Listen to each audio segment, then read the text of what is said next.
6 अपराधों से बच जाए जो भक्तों के प्रति होते हैं। भक्त के ये 6 अपराध तुम्हारी भक्ति को ढक देंगे। पहला, किसी भी महात्मा के वास निरूपण पर जो हम निंदा करने लगते हैं, हमारी सामर्थ्य नहीं कि हम क्या जाने वो कैसे रह रहे हैं। महाप्रभु चैतन्य देव एक दिन कीर्तन में बहुत उल्लसित होकर उन महापुरुष का नाम ले रहे थे, बार बार नाम उच्चारण कर रहे थे। हमें नाम विस्मरण है। बहुत सुंदर पोशाक महंगी महंगी पहनते थे, पान पाए, इत्र लगाए, फुलेल केशों में सजाए। बहुत वर्ष हो गए पहले चैतन्य महाप्रभु के पावन चरित्र का पठन किया था, इसलिए स्मृति नहीं उनका नाम, उनके नाम का। पुंडरीक विद्या, हाँ यही नाम था, पुंडरीक विद्या। तो गदाधर आदि जो भगवत महाप्रभु के पार्षद थे, उन्होंने सोचा कि जब महाप्रभु भाव में ऐसा उनका नाम उच्चारण कर रहे हैं तो कोई वीतराग बड़े परमहंस महापुरुष होंगे, चलो उनके दर्शन करने चलते हैं। तो पता चला कि अमुक जगह वो आए हुए हैं। वहां तो देखा बहुत सुंदर पलंग, दुग्ध फेन जैसा, ऊपर से गद्दे के ऊपर चद्दर और गिरदा लगे हुए हैं, और केस जो फुलेल से ऐसे सुगंध आ रही है, पान खाए। तो गदाधर जी के मन में आया कि इतना विलासितापूर्ण जीवन और ये भगवत भक्त हो सकते हैं, संशय हुआ। तो एक जो महाभागवत साथ गए थे, तो उन्होंने भगवान श्री कृष्ण की रूप माधुरी का भरा हुआ श्लोक गान किया। जो ही श्लोक सुना हुंकार मारी, और धूल धूसरी हा कृष्ण, और वो सब जो अब उनकी समझ में आया कि अरे महाप्रभु जो बोल रहे थे परम सत्य, वो प्रेम के अष्ट सात्विक भाव संवरण होना मुश्किल हो गया। अश्रुधारा नाक बह रही, धूल धूसरी थी। गदाधर जी ने चरण पकड़े और कहा मेरे से भारी अपराध बन गया। ऐसे महापुरुष के बाहरी स्वरूप को देखकर हमारे अंदर अश्रद्धा हुई थी, दोष दर्शन हुआ था, क्षमा चाहता हूं। कैसे क्षमा हो? तो शिष्यत्व स्वीकार किया था, चरित्र में ऐसा पढ़ा था। किसी भी भक्त या महात्मा के वास निरूपण, वेश निरूपण की अगर वृत्ति आपने की तो अपराध बन जाएगा। अरे ये तो ऐसा, इनको तो ऐसा होना चाहिए, इनको तो ऐसी जगह रहना चाहिए, इनको तो ऐसा नहीं। कुछ महापुरुषों की स्थिति होती है, कुछ तो उस स्थिति का दंभ करते, कुछ स्थिति होती है। हम क्या जाने कौन स्थिति में कौन दंभ कर रहा है। जिनके वचन श्रवण से, दर्शन से, संभाषण से हमारे हृदय में भागवतिक परमाणु उदय होते हैं, उन महापुरुषों के चरणों की वंदना उनकी वाह स्थिति पे नहीं देखते। हो सकता है सोने चांदी के सिंहासन पर बैठे हो, छत्र हो, चंवर डुल रहा हो, वो स्थिति ब्रह्माकार है, स्थिति भगवदाकार है, कैसे पता चलेगा? परशुराम जो आचार्य जी थे, उनके आश्रम के बाहर लिखा था, माया सगी न तन सगा, सगा न ये संसार, परशुराम ये कह रहे सगा सुसिरजन हार। तो एक लंगोटी लगाए, लौकी की कमंडल लिए और भारी वैराग्य वृत्ति के अंदर गए और कहा ये श्लोक किसका लिखा हुआ है? दोहा। तो उनका गुरुदेव का कहाँ है? तो गए, देखे गिरदा लगा हुआ, छत्र लगे हुए परशुराम देवाचार्य जी महाराज। तो उनका महाराज आपका श्लोक लिखा हुआ है? बोले हाँ। तो बोले केवल लिखा हुआ है या है आप में? क्योंकि उनको गर्व था कि मैं लंगोटी लगाए लौकी का, और ये तो वैभव संपन्न महात्मा है। तो बोले लिखा है माया सगी न तन सगा, सगा न ये संसार। आपने कहा सगा जो सृजनहार, हम तो सब माया ही देख रहे हैं। उनका आपका इशारा क्या है? बोले जब सृजनहार सगा है तो फिर माया क्या? बोले चलो आपने समझा दिया, बड़ी कृपा, चल दिए। बोले कहाँ चल दिए? बोले जहां ले चलो आप। वो स्थिति प्रज्ञ महापुरुष थे, चल। जब 10-12 किलोमीटर चले तो बोले भिक्षा का हमारे समय हो रहा। तो बोले परशुराम देवाचार्य ने आज तक कभी हाथ नहीं फैलाया, आकाश वृत्ति पे हम रहते हैं, प्रियालाल जैसी व्यवस्था करते हैं उसके अनुसार रहते हैं। बोले हम तो भिक्षावृत्ति से रहते। बोले जाओ मांगने। बोले आपके लिए भी ले आवे, कभी किसी का सहयोग नहीं चाहा, केवल सीधे प्रियालाल से आप अपने लिए लाइए और पाइए, और जहां आपकी इच्छा वहां ले चलिए। वो गए भिक्षा लेने, वो जंगल के एक जगह बैठे हुए थे, तो वहां से राजा की सवारी निकली। देखा परशुराम देवाचार्य उतरे, साष्टांग दंडवत। महाराज यहां कैसे? प्रभु की इच्छा। बड़े सौभाग्य की हम तो भगवान की असीम कृपा मानते हैं कि आपके दर्शन। हमारी इच्छा है कि हम कुछ राजभोग तैयार करवाते हैं, जैसी हरि की इच्छा। देर न लगी, वहां रसोईया लग गए, कढ़ाइयां। महाराज अगर यहां आप विश्राम करें, बस इशारा हो जाए तो जैसी हरि इच्छा। खुदाई शुरू, आश्रम निर्माण की नींव के लिए खुदाई शुरू, कढ़ाई चढ़ गई, बनना शुरू हो गया। वो संत आए 1 घंटे बाद, वहां देखा। बोले यहां क्या हो रहा है? बोले यहां आश्रम बनेगा, ये रसोई बन गई। तो उनका महाराज ये क्या लीला है? तो बोले तुम जिस वैराग्य के अहम वृत्ति को धारण किए हो, उस अहम वृत्ति का त्याग करो। वैराग्य का तात्पर्य होता है राग रहित, स्पृहा रहित होना। वो चाहे असंख्यों के वैभव में बैठा है, लेकिन राग और स्पृहा रहित है। अगर एक लंगोटी का भी राग है, लौकी के कमंडल का भी राग है, शरीर का भी राग है, वो रागी है, वो वीतरागी नहीं है। वीतराग की स्थिति को समझना बड़ा कठिन। दत्तात्रेय जी महाराज से यही पूछा कि आप कोई कर्म नहीं करते, कर्म ना करने वाले को विषय नहीं मिलता, और विषय सेवन ना करने से ऐसा स्वास्थ्य कैसे हो सकता है आपका? तो उनका मैं अखंड प्रसन्न रहता हूं, इसलिए ये भोगों से स्वस्थ नहीं हूं, मैं अखंड प्रसन्नता को प्राप्त। कभी राजमहलों के राजसैयाओं पे शयन करता हूं, तो कभी राख की ढेर पर शयन करता हूं, कभी बड़े बड़े राजाओं से सम्मानित होता हूं, तो कभी फुटपाथ में लेकर अपमान को भी प्राप्त करता हूं। मुझे न सम्मान न अपमान, किसी का प्रभाव नहीं। इसलिए किसकी क्या स्थिति कैसे जाना जा सकता है? तो हम किसी का वास निरूपण आदि, वेश निरूपण आदि करके किसी की निंदा करेंगे तो पता नहीं कितना महाभागवत है, हमसे अपराध बन जाए। दूसरा ज्ञान निरूपण। कुछ संत भगवान ऐसे होते हैं जो कुछ नहीं बोलते। अरे इनको कोई ज्ञान तो है नहीं, कुछ बोलना तो आता, क्या बोलना ही कोई साधुता है क्या? पता नहीं उसकी कितनी ऊंची स्थिति है, कैसे कोई जानेगा? इसलिए किसी संत के रूप में विराजमान जो भगवान हैं, उनके ज्ञान निरूपण करके निंदा न कर। इनको कुछ नहीं आता। आजकल यही है, केवल बुद्धि की धरा से देखा जाता है। अरे वो तो बोल नहीं पाते हैं। वो तो महापुरुषों की स्थिति को जानना कोई महापुरुष ही जान सकता है, दूसरा नहीं जान सकता। इसलिए ये अपराध न करे कभी कि किसी के संत के ना बोलने से ये समझ जाए कि अरे इनको कोई ज्ञान नहीं है। भला ये क्या जाने शास्त्र की बातें, पढ़े लिखे तो लगते नहीं हैं। पढ़ा लिखा होना भी बहुत सौभाग्य का विषय है और कहीं कहीं दुर्भाग्य का विषय है। तो एक आए थे, इतने कागज में उनकी डिग्रियां केवल उनके शिष्यों ने भेजी थी कि हमारे गुरुजी दर्शन करने आ रहे हैं तिरुपति बालाजी से। विद्वता की मूर्ति, साष्टांग दंडवत और क्या क्या भगवत प्रसादी। वो ऐसे लग रहे थे कि एक शब्द नहीं आता। मतलब बड़े बड़े शंकराचार्यों को पढ़ाया था उन्होंने, उनकी वो शिष्यों ने जो दिया था उसमें दिखाई दे रहा। बड़े बड़े शंकराचार्यों को उन्होंने विद्या पढ़ाई थी। विद्या विनयम ददाति, वो देखने को मिला कि विद्वान में कैसी दैन्यता होती है।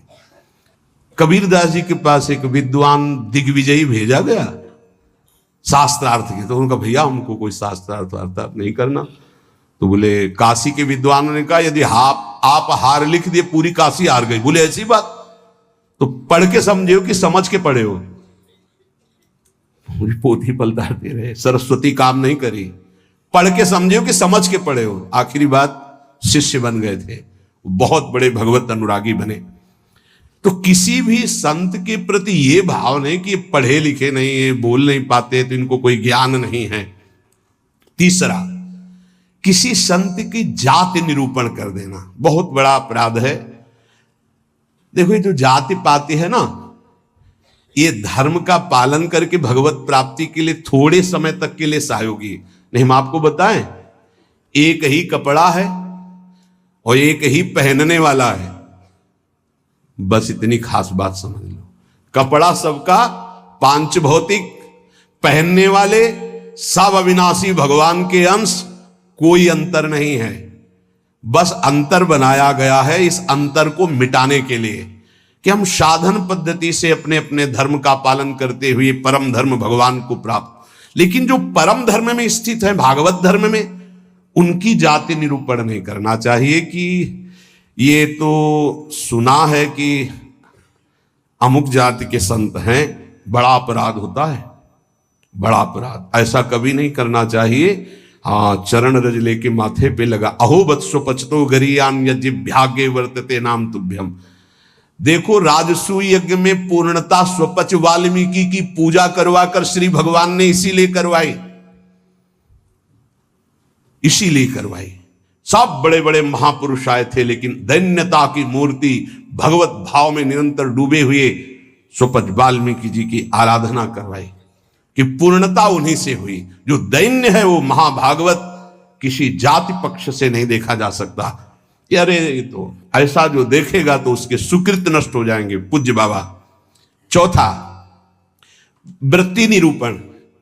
ये तो पढ़े ही रहते, हमने कभी इनको माला लिए तो देखा नहीं, और कुछ भजन ध्यान तो करते नहीं है, इसलिए तो केवल हमें लगता है कि बस खाते पीते हैं इसी में, और कोई भजन नहीं। ये हमने संतों को देखा है। एक संत भगवान 8 बजे सुबह उठते थे गंगा नहाने के लिए, 8 बजे सुबह, पर वो एकांत में, तो लगता 8 बजे सुबह गंगा स्नान करते हैं, प्रायः 3 बजे स्नान हो। तो एक दिन जिसमें वो शयन करते थे उसमें गए, काफी बड़ा था, एकांत में आसन की, आज इनकी वृत्ति देखेंगे क्या है। बहुत ही गंभीर मुद्रा में वो रहते थे, पर प्रायः पूरे आश्रम में था कि ये प्रमादी हैं, ये सोते रहते हैं। 11 बजे तक उनको जगते पाए हम, जहां सब लेटे उनको उठ के बैठ गए, वो लेट गए थे, उठ के बैठ गए। 3 बजे तक बिल्कुल एक आसन पर, 3 बजे फिर लेट गए, 8 बजे सुबह। संतों को जानना बड़ा कठिन है, उनकी क्या दिनचर्या है, वो कैसे भाव में रहते हैं। केवल बाहरी व्यवहार देख करके उनकी निंदा कर देने से सुकृत नष्ट हो जाएंगे, भक्ति ढक जाएगी। स्वरूप निरूपण।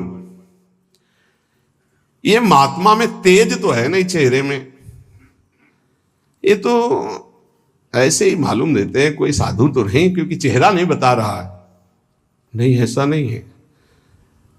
अगर महात्मा की पहचान करनी तो तुम्हें महात्मा होना पड़ेगा। महात्मा बनकर ही महात्मा को पहचाना जा सकता है, दूसरा नहीं पहचाना जा सकता।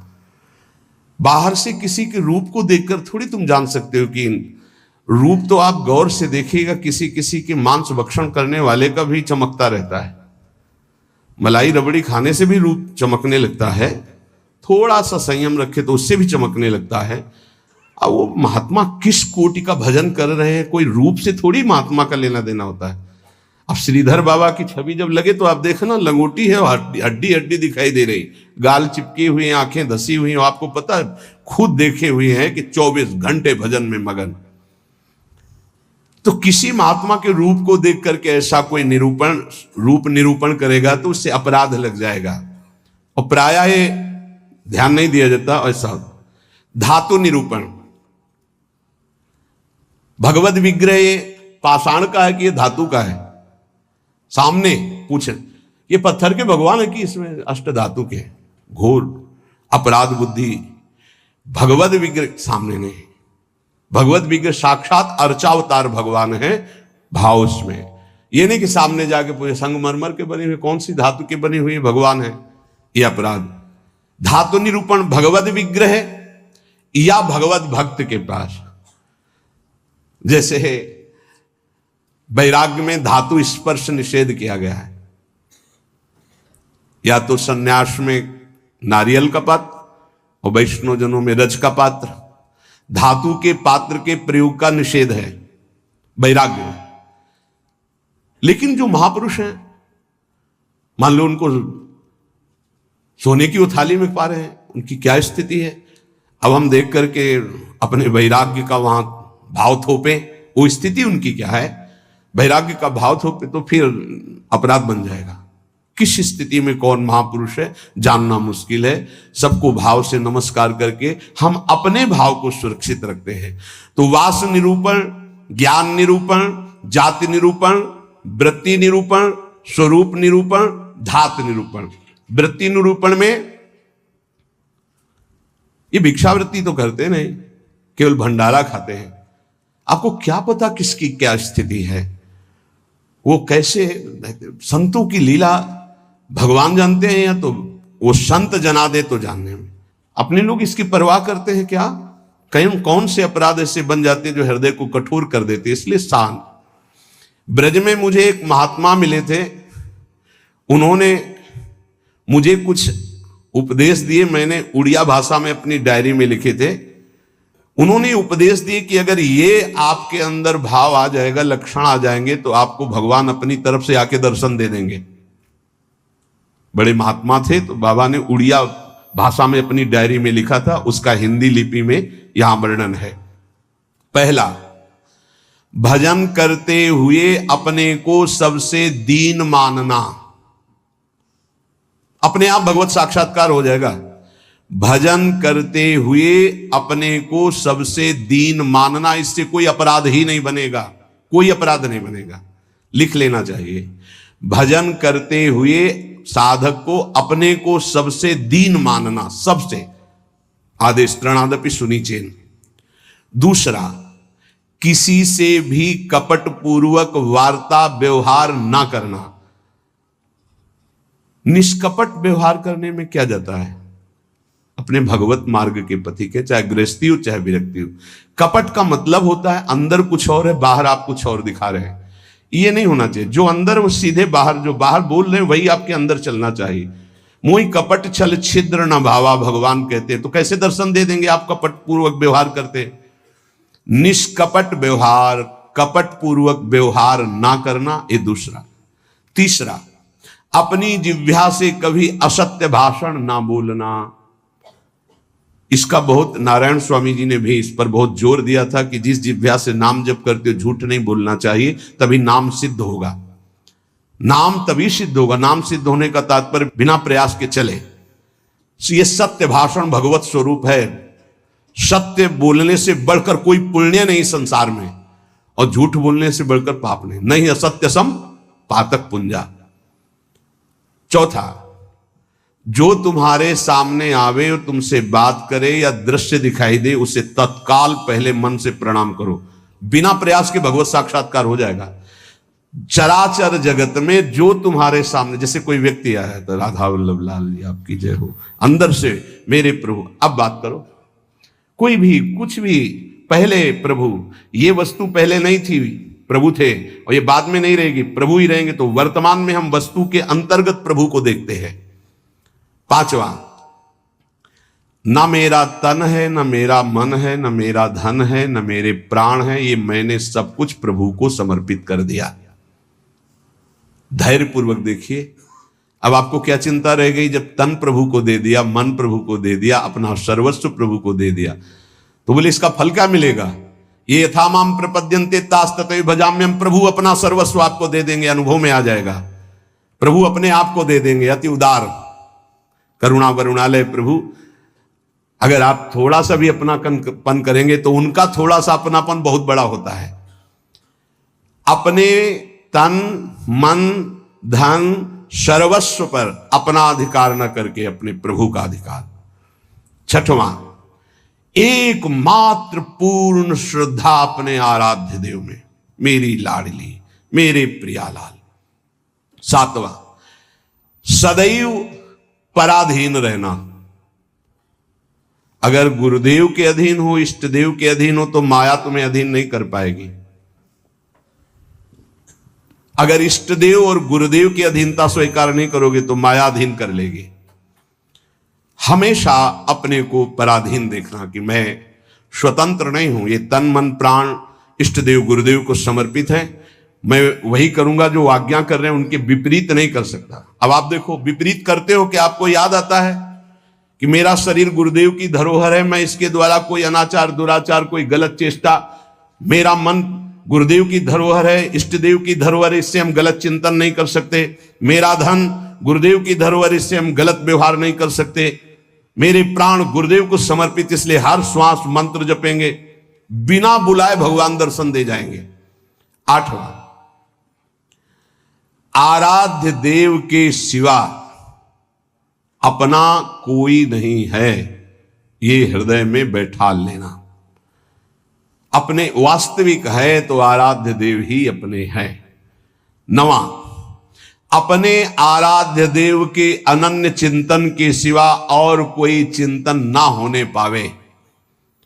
10वां, अपने आराध्य देव से जो गुरुदेव ने संबंध दिया है, हर समय उसकी स्मृति रहना।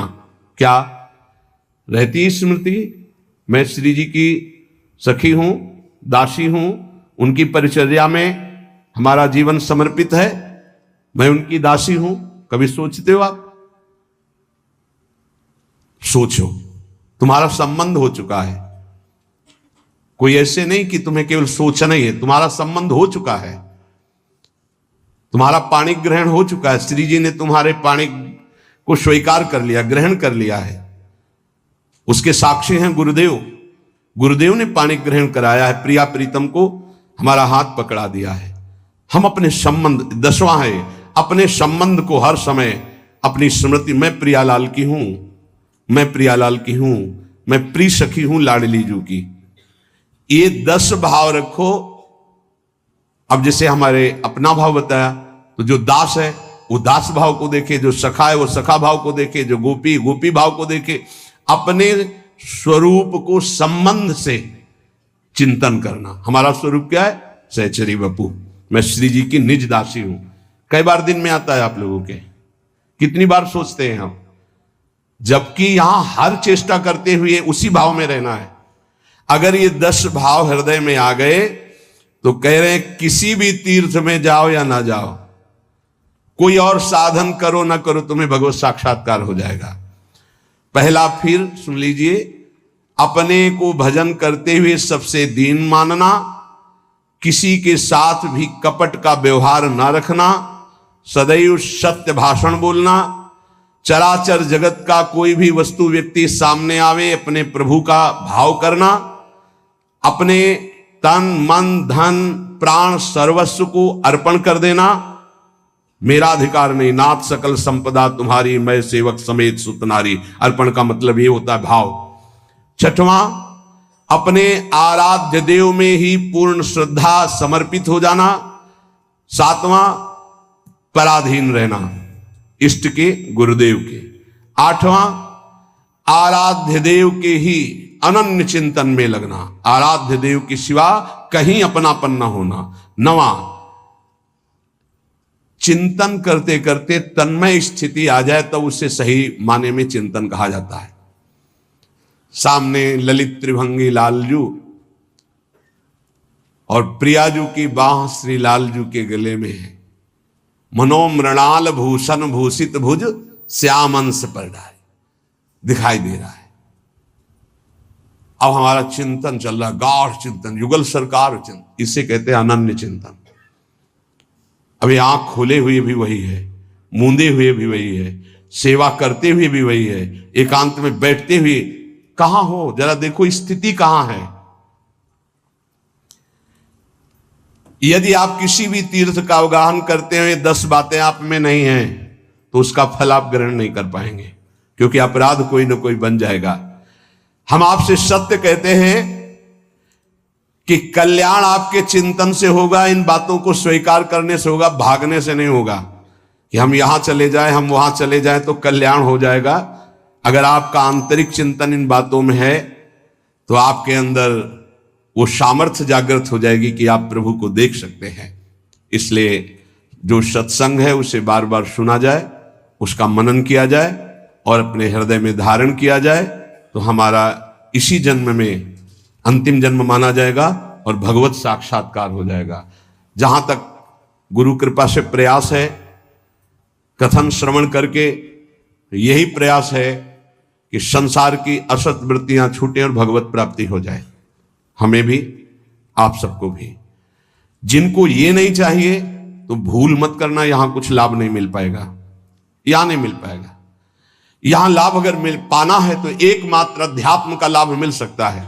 यहां कोई आशीर्वाद, ये भीड़ लगाना कि हम कोई जादूगर हैं, कुछ चमत्कार कर देंगे, तो बिल्कुल कुछ नहीं होने वाला। हम तुम्हें हाथ उठा कहते हो जाए, तुक्का लग जाए तो तुम्हारे पुण्य, पक्की बात समझ लो।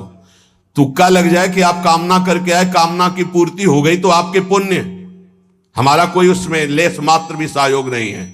पुण्य आए वृंदावन धाम संत दर्शन के, आपकी भावना, आपकी कामना पूर्ण हो जाए, वो आपका भाव। हमारा लक्ष्य है भगवत प्राप्ति। अगर आपके हृदय में भगवत प्राप्ति की लालसा है और आप आगे बढ़ रहे हो तो हम हृदय से आपका स्वागत करते हैं और हमारी प्रियालाल की कृपा वृत्ति आपको उठाती चली जाए और आप इस संसार, राग, आसक्ति, ममता, चिंता, शोक, मृत्यु, भय, इससे ऊपर उठे। बस हमारी आशा यही है। जो प्रयास है सत्संग का या एकांतिक का, उसका फल केवल यही भगवत संबंध दृढ़ हो जाए, भगवत प्राप्ति हो जाए। और जिसको ये लक्ष्य नहीं है तो हमें लगता है कि समय बर्बाद ना करे, दूसरी जगह खोज ले जहां उसकी मनोकामनाएं पूर्ण होंगी। यहां नहीं हो सकती। बिल्कुल समझ लीजिए, यहां कामनाओं का नाश होता है, कामनाओं की पूर्णता नहीं। यहां कामनाओं की निवृत्ति होती, कामनाओं की पूर्ति नहीं। यहां यदि हम कामनाओं की पूर्ति की भावना लेकर के आएंगे तो शायद है कि तुम्हें असंतोष हो जाए। बिल्कुल पक्की बात समझो। और कामनाएं अगर पूर्ण होती हैं तो वो कोई खास बात नहीं है। जन्म जन्म से सब कामनाएं भोगते चले आ रहे हैं। एक कामना जागृत हो जाए कि मुझे भगवान की प्राप्ति करनी है, तो हमारा सत्संग सार्थक, हमारा एकांतिक सार्थक, हमारा जीवन सार्थक। इस संसार का नाम मृत्युलोक है, यहां सबको मरना है। सीधी बात सुनो, मरना है। आज नहीं तो कल, कल नहीं तो परसों, चाहे बीते बरसों, अंतिम परिणाम शरीर छूटना है। जब शरीर छूटना है तो सब कुछ छूटना है। तो इसलिए हम इसका महत्व नहीं रखते। दुख सुख भोग कर समय काट लो, राधा राधा राधा बोलो और जन्म जन्मांतरों के पापों का नाश करके परमानंद में निमग्न हो जाओ। हमारा लक्ष्य यही है। आज बनावटपन बहुत पसंद किया जाता है। आज मधुर वचनों के द्वारा तुम्हारी कामनाओं की पूर्ति के वादे बहुत पसंद किए जाते हैं। वो यहां नहीं है, नहीं होगा। वृंदावन की भूमि से कह रहे हैं, यदि आपका लक्ष्य भगवत प्राप्ति नहीं है तो यहां आना, आपका हमारे पास आना यहां व्यर्थ माना जाएगा। आप अन्यत्र देख लीजिए। भगवान नाम जप, आचरणों की पवित्रता, भगवत प्राप्ति, तो जी जान से आपके मित्र हैं, सहयोगी हैं, आपके चरणों की वंदना करेंगे और आपका आदर से हम संभाषण भी और आदर से आपको परमार्थ में बढ़ाने की वृत्ति भी। परमार्थ से, प्रिया प्रीतम से मतलब नहीं, अपने शरीर और कामनाओं की पूर्ति से। तो प्रणाम, दूसरी जगह देख लो, यहां भीड़ लगाने की जरूरत नहीं है। हृदय से कह रहा हूं, हृदय से कह रहा हूं। यहां ऐसा कोई प्राविधान नहीं कि आपकी कामनाओं की पूर्ति हो जाए।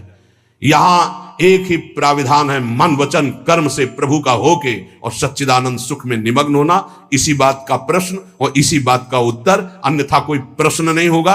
अगर वो प्रश्न प्रभु से संबंध नहीं रखता तो ना प्रश्न करता वहां बैठ पाएगा और ना प्रश्न होगा। केवल प्रश्न प्रभु की प्राप्ति होगा। हमारे जीवन का लक्ष्य तुम्हारे प्रपंचों का उत्तर देना नहीं।